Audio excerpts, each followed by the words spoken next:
अस्सलाम वालेकुम। वालेकुम अस्सलाम। मैं क्या सी ना मेरे वालों कोई मसला नहीं हैगा। ਇਹ ਮਸਲੇ ਤੁਹਾਡੇ ਖੜੇ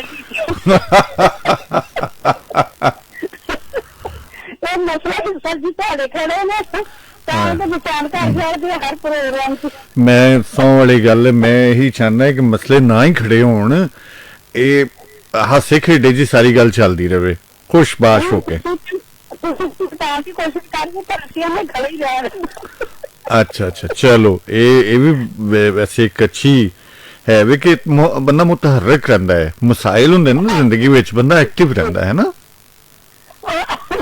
राती आए मिसाल ਹੁੰਦੀ ਹੈ ਤੇ ਮੈਂ ਸ਼ਾਇਦ ਨੀਰੇ ਨੂੰ ਕਮਾਈ ਮੈਂ ਦੁਬਾਰਾ ਕਾਲ ਕਰਨ ਦੀ ਕੋਸ਼ਿਸ਼ ਕੀਤੀ ਸੀ। मशाल वैसे ना ਹਾਂਜੀ ਉਹ ਜਿਹੜੀ ਮੈਂ ਕਿਹਾ ਸੀ ਨਾ ਕਿ ਦੋਨੋਂ ਮੰਨਣ ਵਾਸਤੇ आहो नहीं वो निगत ओ निगत निगत सी निगत नहीं कह सकते।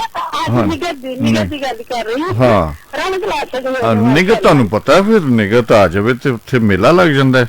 निगत क्या कर्मा वाले की। ਹਾਂ ਸਭ ਤੋਂ ਸਾਡੀਆਂ हाँ ਇਸ ਤਰ੍ਹਾਂ ਦੇ ਕਲਰ ਹੋਣੇ ਚਾਹੀਦੇ ਨੇ ਕਿ ਦੋ ਤਾਜ਼ਾ ਹੋਣਾ ਚਾਹੀਦਾ, ਭਾਵੇਂ ਦੋ ਸੀ ਟੁੱਟੇ ਹੀ ਹੁੰਦੇ ਆ।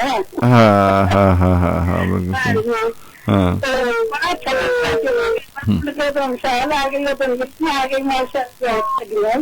हाँ हाँ हाँ हाँ बिल्कुल इसी तरह के हाँ ते बड़ा ये माशाल्लाह गुफ्तगू करती है तो बड़ा ही अच्छा लगता है गल सुन के ना। वो पूरी सूफी फलसफी सूफी है मिसाल ते। हाँ जी जी बिल्कुल बिल्कुल अल्लाह ने हिम्मत दे।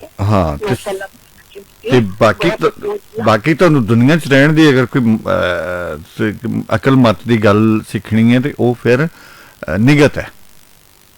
ਹਾਂਜੀ ਹਾਂਜੀ ਬਿਲਕੁਲ ਤੇ ਜੇ ਤੁਸੀਂ ਦਾ ਨਾਮ ਲੈ ਲਿਆ ਨਾ ਤਾਂ ਮਾਸ਼ਾਅੱਲਾ ਜੇ ਤੁਸੀਂ ਹਾਸੇ ਖੇਡੇ ਦੀ ਖੁਸ਼ ਰਹਿਣ ਦੀ ਗੱਲ ਕੀਤੀ ਸੀ ਦੋਨੋਂ ਮੰਗ ਹਾਂ ਖੁਸ਼ ਰਹਿਣ ਦੀ ਗੱਲ ਸਿੱਖਣੀ ਹੈ ਤੇ ਫਿਰ ਉਹ ਨੀਲੋ ਹੈ।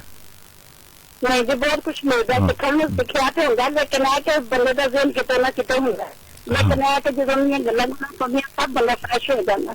ਬਿਲਕੁਲ ਇਸੇ ਤਰ੍ਹਾਂ ਹੀ ਹੈ ਤੇ ਬਹੁਤ ਅੱਛਾ ਲੱਗਾ ਗੱਲ ਕਰਕੇ। ਹਾਂ जी वालेकुम अस्सलाम।